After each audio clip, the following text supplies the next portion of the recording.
Bonjour, bienvenue à InfoCam Extra. Dans l'émission d'aujourd'hui, j'ai trois invités très intéressants, dont Gabriel Foucault, qui est responsable du centre d'escalade qui est dans l'église de Saint-Germain. Donc, bonjour, vous allez bien? Bonjour, oui, ça va bien, toi? Oui, merci. Donc, comment est-ce que le projet a débuté pour faire de l'escalade à Saint-Germain? Bien, le projet a pris jour, ça fait plusieurs années, quand les grimpeurs locaux qui étaient là avant que moi je déménage dans la région ont lancé le projet du Cabot Rock, qui est tombé à l'eau. Puis il a repris jour il y a 3 ans, quand les grimpeurs locaux se sont ouverts un petit centre d'escalade privé un peu, qu'on appelle la Coop Saint-Germain. Avec ce projet-là, on a fait la démonstration que les grimpeurs étaient intéressés pour avoir un gym d'escalade dans la région, puis on a décidé de faire une alliance un peu avec le Cirque La Pointe-Sèche qui a créé l'école de cirque dans l'église de Saint-Germain pour utiliser l'espace de façon conjointe puis construire un gym d'escalade. Fait que le projet, en fait, est en train de se construire en ce moment. On a fini la peinture avant hier. On est en train d'installer des choses sur les murs. Puis ça devrait être prêt d'ici la mi-mars, début mars à peu près. Oui.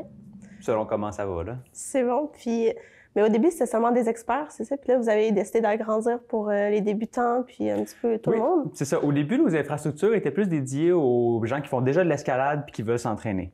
Ou les gens qui font de l'escalade, mais qui s'ennuient vraiment pendant l'hiver. Tandis que maintenant, on veut créer des infrastructures qui vont être ouvertes à toutes les personnes qui veulent essayer l'escalade, que ce soit le plus débutant, la personne qui en a jamais fait, la personne qui se trouve qui est pas en forme, mais qui est pas capable de faire de l'escalade. Elle va être capable de venir sur nos surfaces, puis d'en profiter, puis d'essayer, puis de se rendre jusqu'en haut d'un mur. C'est bon, OK. Puis, j'ai vu que vous avez fait une campagne de financement. Au début, c'était 30 000, je pense, le montant qui était visé. Notre campagne de sociofinancement visait d'accumuler 15 000 puis on avait une subvention supplémentaire de 15 000 de la part du gouvernement pour supporter l'escalade chez les jeunes, avec un objectif supplémentaire de 3 000 qu'on n'a pas atteint, mais on a bien assez d'argent pour construire nos infrastructures. Oui, on est vraiment contents.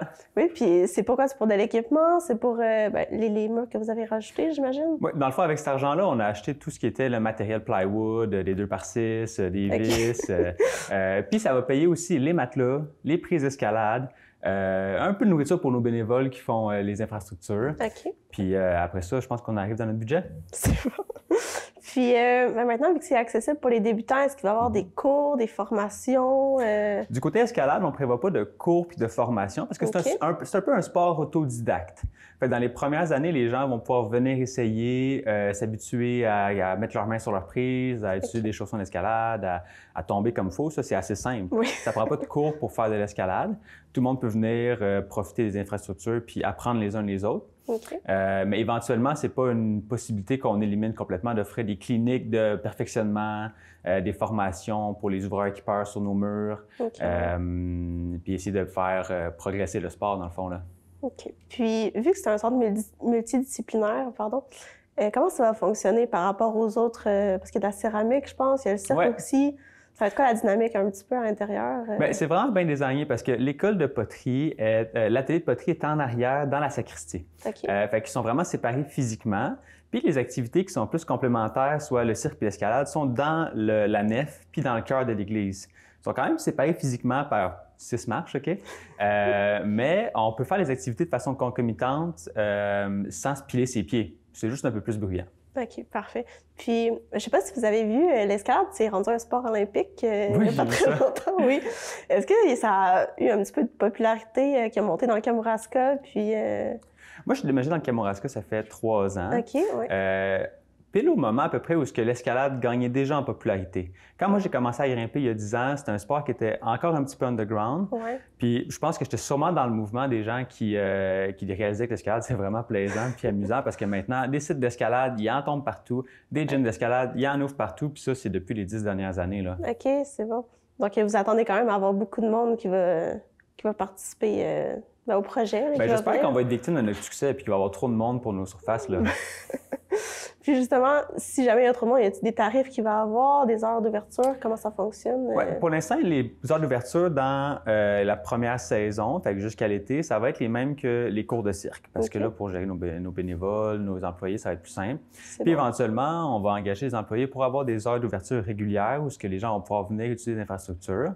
Mais les gens qui se payent un abonnement annuel, mensuel, trimestriel peuvent avoir accès aux infrastructures quand ils veulent ça, sans avoir à attendre qu'un employé ouvre la porte pour eux. Il y a un code sur la porte. Comme un vrai gym, dans le fond.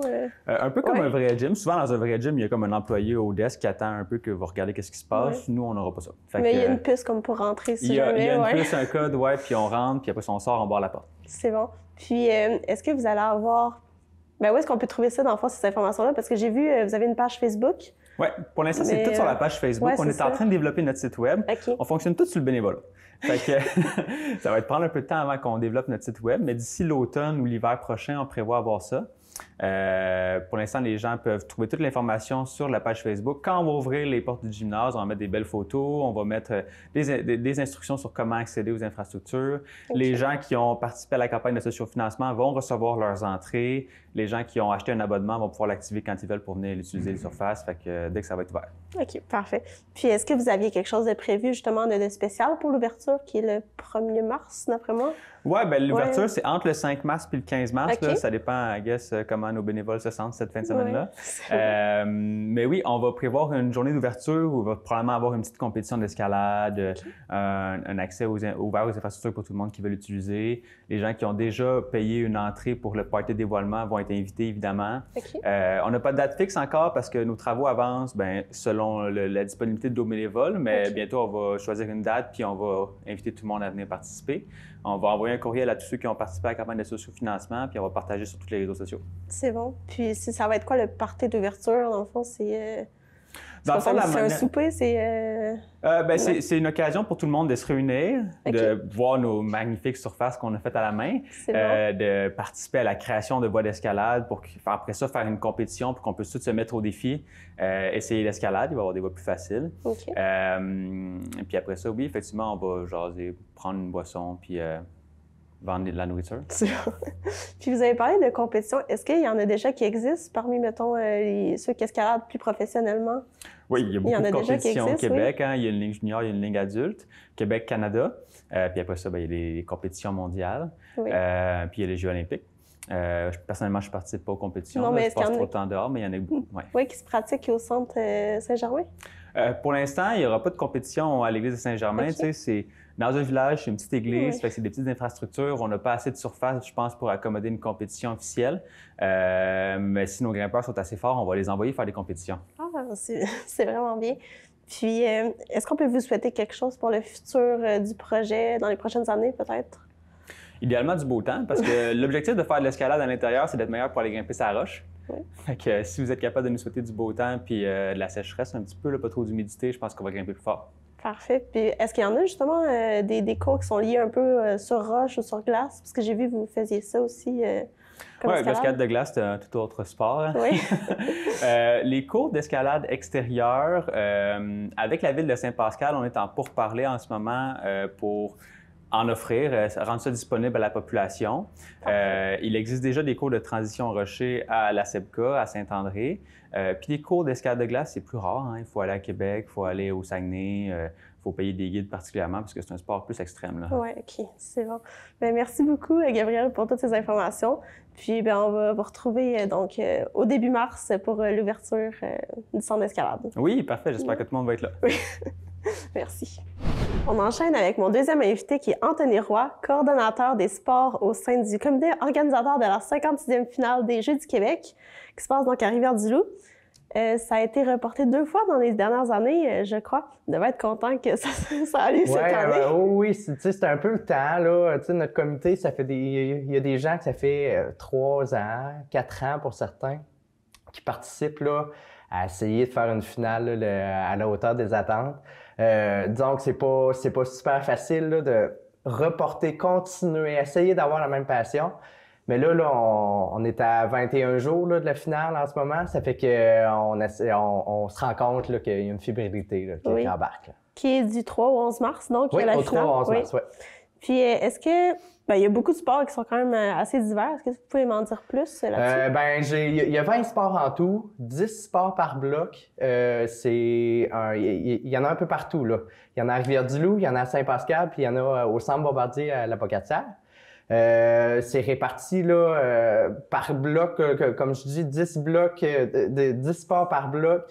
Il y a un gros quadrilatère à Rivière-du-Loup qui va avoir beaucoup de sports. Le cégep de Rivière-du-Loup va accueillir 2 sports. L'aréna, le centre Premier Tech et le stade de la Cité des Jeunes. Il y a 2 autres sports aussi. L'école secondaire Notre-Dame, qui est un gros site qui va accueillir du taekwondo dans le bloqueur. Et puis, il va y avoir le village des athlètes là. Il y a un gros hébergement aussi qui se fait là. Okay. Le stade Premier Tech, ça va être incroyable parce que ça va être extrêmement différent de ce qui se passe là-bas habituellement. Habituellement, c'est du soccer, du frisbee, du spikeball. Là, ça va être la gymnastique au début, puis après ça va être badminton et puis judo. Là, il va y avoir des planchers dans ce gros stade synthétique-là. Ça va être incroyable. Puis est-ce que les endroits ils ont changé avec les années ou c'est quand même assez... Il y a eu des améliorations. Puis ça personnellement, moi, c'est un peu pour ça que je suis venu. Je voulais que Rivière-du-Loup aille, redonner à Rivière-du-Loup. Là, je trouve ça vraiment cool. Tu sais, comme la piscine, là, il y a eu un gros investissement de fait pour tout l'établissement de la piscine. Le son aussi a été refait. Tu sais, pour les rebonds de son, disons, en natation artistique, c'est vraiment important. Sinon... je pourrais dire le stade de la Cité des Jeunes aussi, là, il y a eu un report, puis la construction a été quand même un peu retardée. Ça fait que ça a vraiment aidé. Sinon, là, il y a des petites touches par-ci par-là à chaque site là, qui a été fait. Puis à la fin, il va y avoir des legs aussi là, de fait là, sur certains sites. Là. Puis c'est quoi les équipes qui sont plutôt locales, qui viennent dans Saint-Pascal à la Pocatière? Disons, local, l'Est du Québec, pas mal plusieurs sports là, qui vont participer. Je pourrais dire que la région participe presque à toutes les compétitions, les 20 compétitions qu'il va y avoir. Ouais. Il y a certaines, tu sais, que je pourrais dire la ringuette, c'est plate. À Saint-Pascal, on verra pas l'Est du Québec en ringuette. Tu sais, il y a certains sports, là, là, j'ai pas les chiffres en avant de moi, là, que l'Est du Québec sera pas là, mais on va avoir une bonne représentation là, dans chaque sport. Oui, puis c'est donc le hockey, dans le fond, qui est plus à Saint-Pascal, à la Pocatière. Puis... Oui, à la Pocatière, là, au bloc 1, là, moi, je marche par bloc. Oui, c'est comme ça qu'on marche par bloc. Du 3 au 7 mars, là, c'est du patinage artistique. Oui, on va avoir des patineurs locaux. Puis après ça, là, c'est du hockey masculin. Okay. Après, à Saint-Pascal, au bloc 1, j'ai du hockey féminin. Et puis après, là, j'ai de la ringuette. Parfait. Puis, c'est quoi le public cible, dans le fond, pour l'événement? Hey, c'est n'importe quel âge, tu sais. Je prends juste en termes de bénévoles, on va parler de bénévoles, là, tu sais, c'est de tous âges. Tu sais, moi, j'en ai des tout jeunes, 5, 6, 7, 8 ans, qui veulent venir juste porter des médailles, venir donner des médailles, assister à l'événement. Puis j'ai du monde aussi qui ont fait partie des premiers Jeux du Québec en 1971. Oui. Pour vrai, j'entendais la semaine passée un téléphone de monsieur de 86 ans. Il voulait vraiment s'impliquer. Je l'entendais, tu sais. Je l'entendais au téléphone. Ah ouais, je veux m'impliquer. Tu sais, c'est correct. Tu sais, c'est pour tous âges. Puis du sport, c'est pour tout le monde, finalement. C'est ça. Puis c'est quoi leur rôle, justement, à ces bénévoles-là? Il y a diverses tâches, là. Je pourrais dire que ça peut aller de accueillir les gens, ça peut être la sécurité. Tu sais, la sécurité, c'est plus du contrôle d'accès, là. Tu sais, c'est pas du... tu sais, c'est vraiment, là, OK, on peut aller là, on fait ça comme ça. Tu sais, moi, dans mes sports, j'en ai besoin des marqueurs, des annonceurs. Tu sais, j'ai besoin de plusieurs choses. Mais c'est ça, on a besoin beaucoup. On a besoin de 2000 qu'on dit. Ça fait que, non, pour vrai, là, d'alimentation, de l'hébergement, tu sais, surveiller des sites. Tu sais, il y a beaucoup de choses à faire là, en bénévolat. Tout le monde peut trouver son compte, finalement. C'est bon. Puis, dans le fond, si je comprends bien, c'est quand même facile d'attirer des gens pour participer à l'événement. Des jeunes, n'importe qui, un petit peu, ouais. C'est facile, mais faut quand même les accompagner là-dedans. Là. Tu sais, c'est beau, je dis, OK, est-ce que ça te tente? Je dis, oui, tu sais, ça me tente. Mais après ça, il faut qu'ils s'inscrivent, faut qu'ils aillent s'accréditer. Après ça, il va falloir que le jour même, ils se disent, OK, on y va, parfait, ça me tente, tu sais. Mais là, pour presque tout le monde, là, c'est, hey, j'ai hâte, j'ai vraiment hâte, là. Ça fait que, tu sais, nous autres aussi, on a hâte, là, tu sais. Surtout comme je parlais tantôt, là, il y a du monde qui ça fait longtemps, là, qui attend après ça, là. Ça fait que, oui, la fébrilité, comme j'ai dit tantôt, à l'embarque. Puis j'ai vu que vous aviez 3300 jeunes athlètes, je crois, oui. Ça se peut que ce soit un petit peu à la baisse, par exemple. Parce que la pandémie a frappé fort. Là, je vous compterai pas me mentir, la pandémie a frappé fort. On va avoir un petit peu moins d'athlètes et d'entraîneurs. En même temps, c'est les Jeux du Canada. C'est dommage, mais tu sais, on va quand même avoir beaucoup d'athlètes. Je ne sais pas encore les nombres exacts. Ça va être un petit peu moins de 3300, mais ça va faire que l'événement... Ça fera pas que l'événement va être moins bon. Mais c'est quand même beaucoup. Oui. Parce qu'il y a beaucoup de jeunes qui participent. Exactement. Puis comment ça se passe de leur point de vue, l'hébergement et tout? Comment ils s'inscrivent, les qualifications? Oui, tu sais, les qualifications, ils ont été faites, là, ça fait un peu moins de... Ben, j'en ai encore là, qui se déroulent là, la fin de semaine qui s'en vient.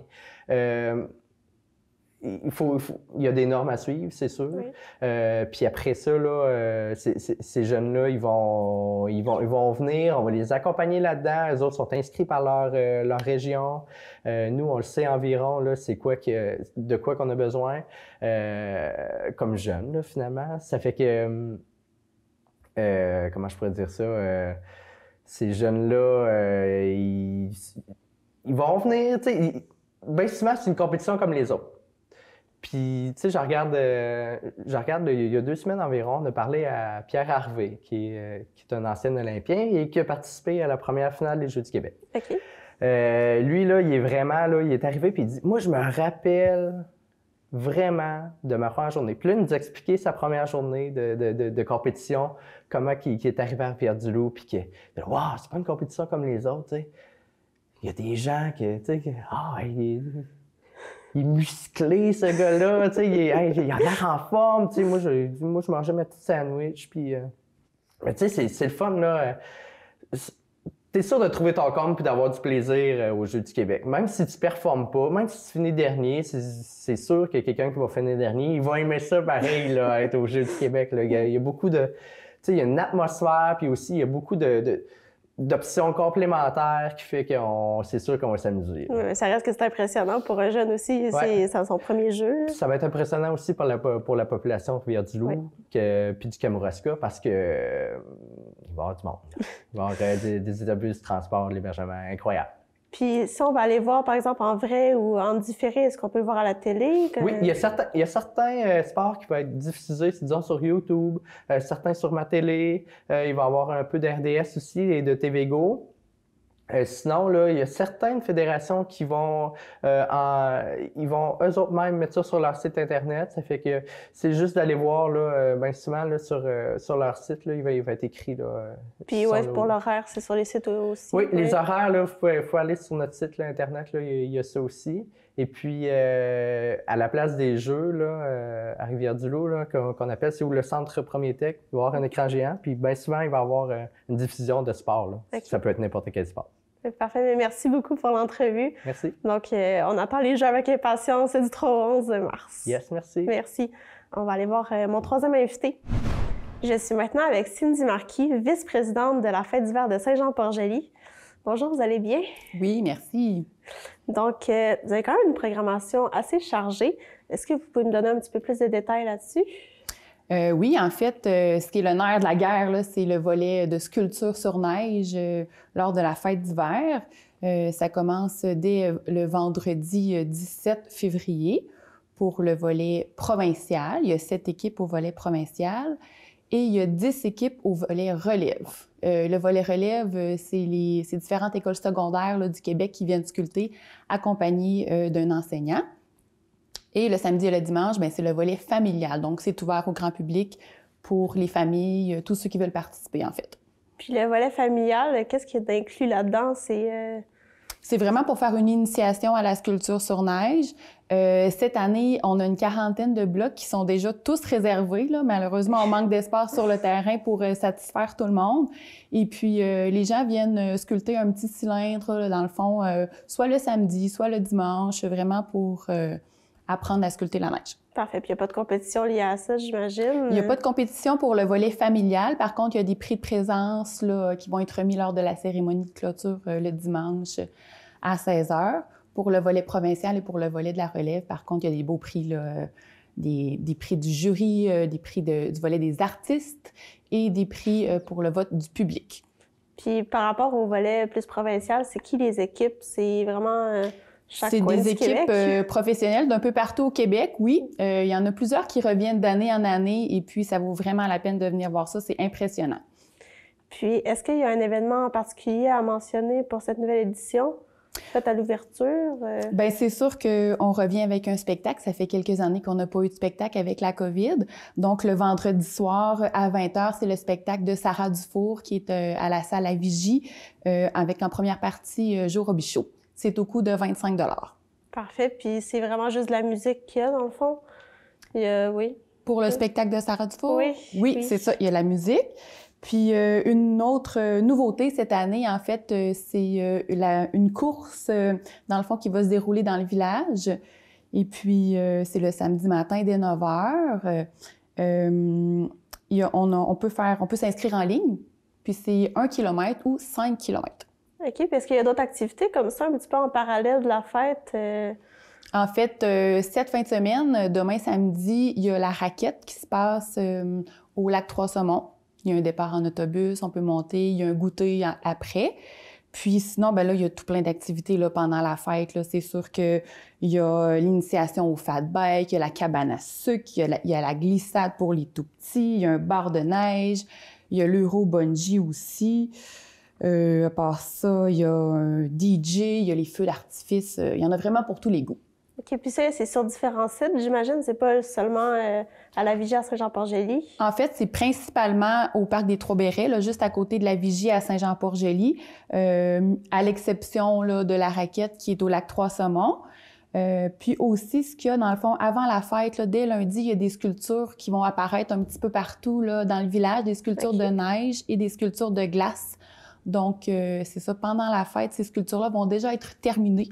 Donc, les gens peuvent faire la tournée là, vraiment du village pour voir les différentes sculptures et terminer la tournée au quai en bordure du fleuve Saint-Laurent avec une grosse sculpture de glace qui est vraiment impressionnante. C'est quoi vos attentes par rapport au public, donc pendant la fin de semaine? Bien, c'est sûr qu'on les attend nombreux. Oui. On a toujours hâte de voir plein de gens au feu d'artifice le samedi soir. C'est toujours très impressionnant. Le dimanche, dans le fond, les sculptures sont terminées à midi. Donc, le dimanche après-midi, en général, bien, les gens aiment ça venir voir les sculptures qui sont terminées, qui sont éphémères. Donc, il faut le faire quand même rapidement parce que Mère Nature décide combien de temps elles vont durer. Et puis, bien, on espère avoir tout plein de gens au spectacle de Sarah Dufour. Déjà, la vente de billets va très bien. Donc, on est optimiste et confiant. Puis par rapport au spectacle de clôture ou à la clôture, il y a les prix qui vont être remis, j'imagine, oui? Ça. Comment ça va fonctionner, le choix? Bien, c'est ça. C'est dans le fond, les prix, il y a 3 différents votes. Il y a le vote du public qui se déroule le dimanche après-midi de midi à 15h. On peut le faire directement avec des coupons là, qui vont être remis sur le site ou encore en ligne. Et puis, il y a le vote des artistes. Dans le fond, ça, c'est les sculpteurs qui votent entre eux pour l'équipe qu'ils choisissent. Et puis, il y a un jury aussi là, qui travaille le dimanche après-midi, qui fait la tournée des sculptures et qui regarde comment ça se déroule, comment ils ont fait leur sculpture et tout. Donc, c'est ces 3 différents votes-là qui vont être annoncés lors de la cérémonie de clôture le dimanche à 16h. Pouvez-vous nous en dire plus un peu sur l'organisation? J'ai entendu dire qu'il y a des bénévoles, bien sûr, pour aider à l'événement. Oui, effectivement, c'est tous des bénévoles qui travaillent là, déjà depuis hier. En fait, le terrain, là, le parc des Trois-Bérets, les sculptures ont été coulées là, avec tout plein de machinerie. On a beaucoup de commanditaires, là, terrain qui nous prêtent de la machinerie. Il y a des gens qui viennent se faire souffler de la neige d'en face pendant toute la journée. Là. Fait que c'est ça, les gars de terrain travaillent déjà depuis plusieurs heures pour faire les sculptures, pour que les blocs soient bien durs lorsque les sculpteurs vont arriver, vont commencer à sculpter vendredi prochain, le 17. C'est bon. Puis par rapport au volet familial aussi, d'avoir plus d'activités pour les enfants, j'imagine? Il y a la glissade qui est là, dans le fond, pendant toute la fin de semaine, la glissade de neige. Sinon, le samedi après-midi, à 13h30, il y a un spectacle pour enfants qui est à l'intérieur, là, à la salle La Vigie. C'est Capitaine Jack Sparrow. Le dimanche, il y a une partie de sucre à l'extérieur, donc les enfants peuvent venir, les grands aussi, là, peuvent venir se sucrer le bec. Parfait. Puis ça, est-ce que c'est payant? Est-ce qu'il y a des L'entrée tarifs? sur le site est gratuite, là. OK. Dans le fond, il y a une contribution volontaire, là, si les gens veulent contribuer. Il y a le spectacle de Sarah Dufour qui est au coût de 25 $, mais tout le reste, c'est gratuit. OK, parfait. Même pour les raquettes, je crois, en fin de semaine? Oui, tu as raison. La raquette, c'est payant. Parfait. C'est combien le prix environ? C'est 10 $, si je ne me trompe pas. Parfait. Puis donc, pour terminer un petit peu, comment on peut bien se préparer à assister à l'événement? Parce qu'il fait quand même froid ces temps-ci, on peut se le dire. Pour bien se préparer, il faut s'habiller chaudement, Oui. effectivement. Il faut être bien habillé, être prêt à venir passer du temps à l'extérieur pour bien en profiter. Donc, Oui. c'est le secret. Avoir les billets d'avance aussi, j'imagine. Pour les spectacles, oui. Puis, dans le fond, toutes les informations sont sur le site de la fête d'hiver à Saint-Jean. Oui, sur le site de la fête d'hiver, sur notre page Facebook aussi, vous avez plusieurs nouvelles. Donc, c'est ça, la fête d'hiver se déroule du 17 au 19 février à Saint-Jean-Port-Joli, au Parc des Trois-Bérets. Parfait. Donc, on attend des gens en grand nombre pour cet événement-là. Puis, en terminant, qu'est-ce qu'on peut vous souhaiter pour l'événement? Bien, c'est sûr qu'on va avoir tout plein de visiteurs, mais on veut aussi que Dame Nature soit de notre côté, puis nous donne une belle température, pas trop froide, pas de pluie, pour avoir plein de gens, puis pour que nos sculpteurs puissent sculpter de belles œuvres de neige qui restent longtemps. Merci beaucoup pour l'entrevue. Puis on se retrouve la semaine prochaine pour une nouvelle émission.